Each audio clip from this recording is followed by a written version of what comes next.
Halo, apa kabar sahabat sehat? Jumpa lagi di channel YouTube Tagor Akupuntur Sinergi bersama saya, Tagor Harahap. Dia harus jadilah orang sehat.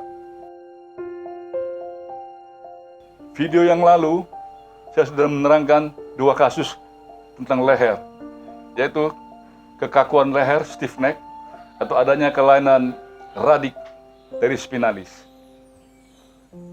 Perlu saya ulang sekali lagi, secara singkat saja.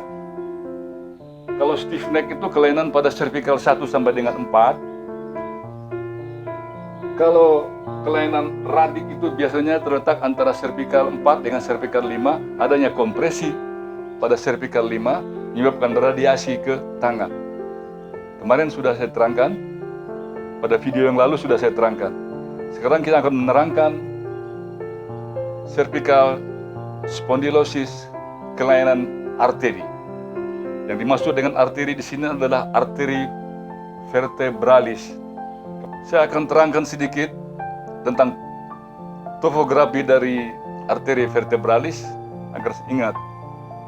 Arteri vertebralis itu berasal dari arteri subclavia, berjalan pada foramen transversus dari mulai C6, cervical 6, langsung ke atlas, dan dari belakang ke depan akan membentuk circulus Willisi.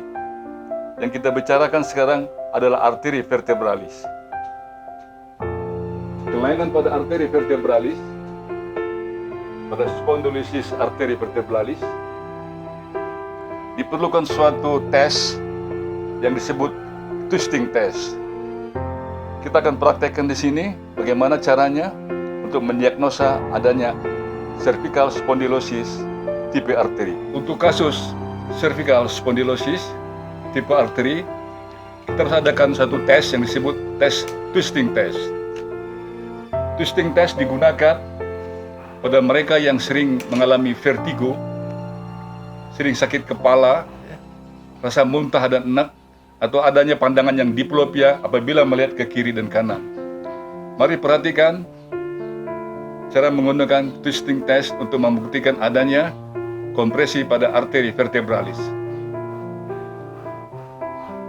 Salah satu tangan kita taruh di dagu, yang lain taruh di sisi di daerah temporal, di daerah berlawanan untuk kita putar. Apabila kita putar ke arah kiri, maka terjadi kompresi di daerah kanan di dekat tulang atlas pada foramen arteri vertebralis. Apabila kita putar ke kanan, maka sebaliknya terjadi kompresi arteri vertebralis di daerah kiri, sekitar daerah atlas atau atlanto occipitalis. Tanda-tanda positif dari twisting test, apabila kita putar, pasien mendadak ada rasa vertigo, pandangan kabur, diplopia, berbayang pandangannya, dan ada tanda-tanda tractus digestivus, nausea dan mau muntah. Apabila ketiga tanda-tanda itu ada, maka twisting test dianggap positif. Kasus apapun yang menyangkut soal leher, pasti ada kekakuan. Untuk membuat rileksnya diperlukan massage untuk merilekskan otot-otot, terutama otot-otot leher. Hanya jadi perhatian utama apabila memasas leher, jangan melewati otot sternocleidomastoideus, karena di depan otot ini adanya arteri besar, ya, arteri range.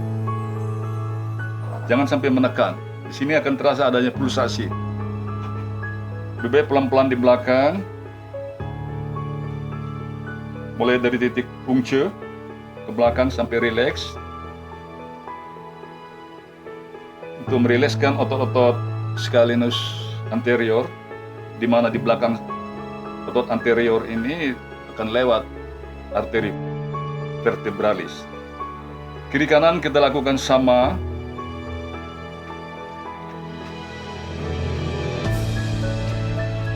Setelah kiri kanan sama, leher akan kita tarik ke belakang sedikit, kita traksi pelan-pelan tapi pasti.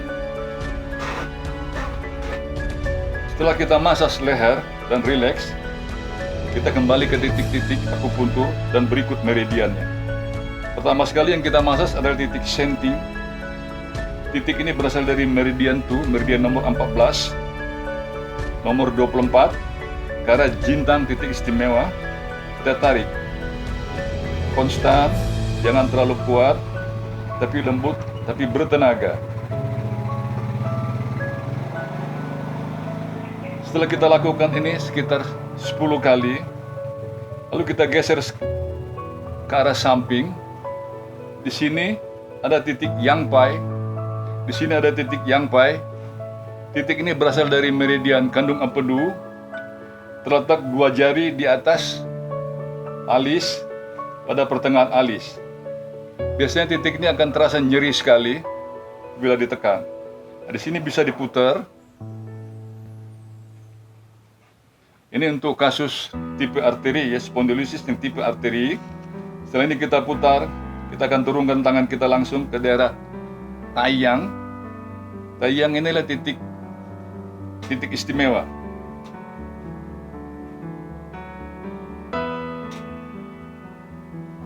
Setelah di muka selesai semuanya, tarik ke belakang.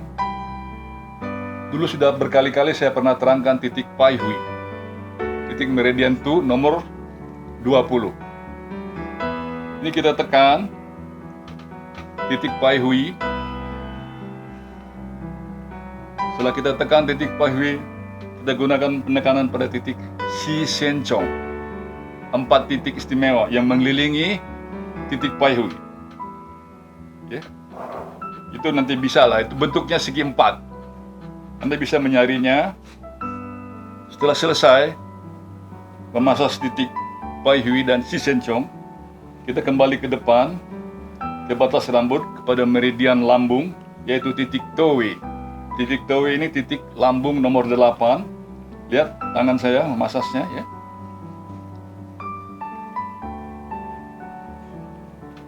Geser tangan Anda ke bawah. Di sini akan ketemu titik Chiosun.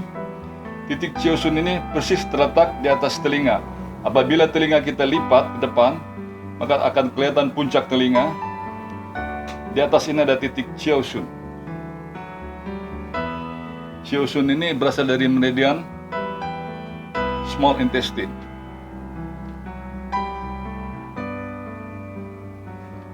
Anda bisa menyisirnya, ya. Bisa menggunakan 1 jari, tapi bisa menggunakan 4 jari dengan menyisir.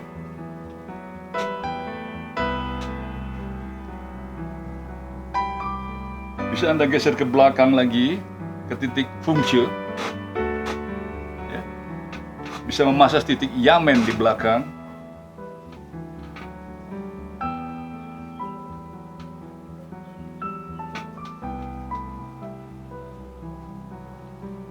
Setelah selesai semua, kita suruh pasien rileks sebentar, jangan buru-buru bangun, dan kita tanyakan apakah perbedaannya. Apakah masih ada nyeri di kepala? Apakah masih ada rasa-rasa vertigonya hilang? Atau bagaimana pandangannya, masih ada diplopia? Sekian penjelasan tentang kasus spondylosis arteri, dan titik-titik yang perlu akan saya ulang kembali. Pertama titik senting, titik jintang, titik Yan Pai, titik Chiosun, titik Towe, dan jangan lupa titik Pai Hui dengan Si Sen Chong-nya. Ditambah lagi di belakang leher adanya titik Fungche untuk membuat otot-otot pada lehernya menjadi rileks. Sekian, terima kasih. Semoga video ini bermanfaat. Terima kasih telah menonton video ini. Jangan lupa like, subscribe, dan komen di bawah ini. Jadilah orang sehat.